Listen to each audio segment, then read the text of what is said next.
Assessore Sciauli, mattinata dedicata al Carso Triestino con il Corpo Forestale Regionale. Il primo tema, quello dell'antincendio boschivo, come si lavora in Regione, in particolare su questo territorio? Mattinata dedicata soprattutto alle persone che anche in un momento che per molti è esclusivamente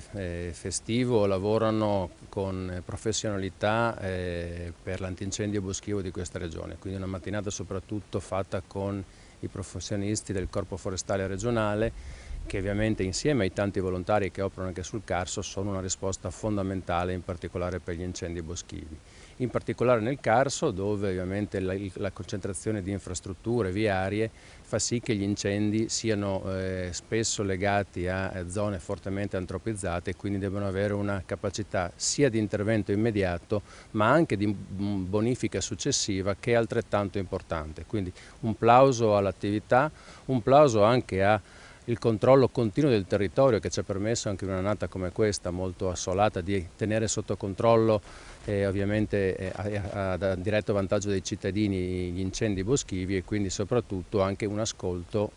attraverso le loro esperienze delle criticità ma anche delle proposte che oggi mi hanno fatto.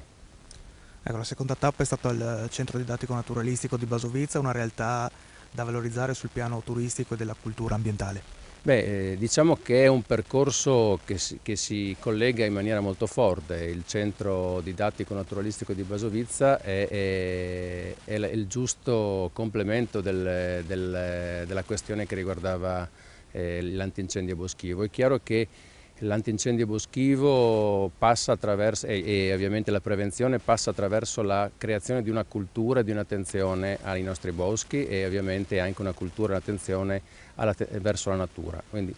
cosa mai di meglio di un centro come questo in grado di affascinare i nostri giovani, in grado di spiegare sia i temi dei nostri boschi, quindi del Carso, ma anche i temi più ampi della natura e delle sfide ovviamente del pianeta. Quindi è un percorso secondo me che va assolutamente valorizzato, invito davvero tutti, le scuole della nostra regione, le famiglie a visitarlo, è secondo me un piccolo gioiello, anche questo troppo poco conosciuto e secondo me uno degli impegni della regione deve essere proprio far conoscere queste eccellenze che sono sia quello del lavoro quotidiano che fa il nostro corpo forestale ma anche quello di realtà come questa.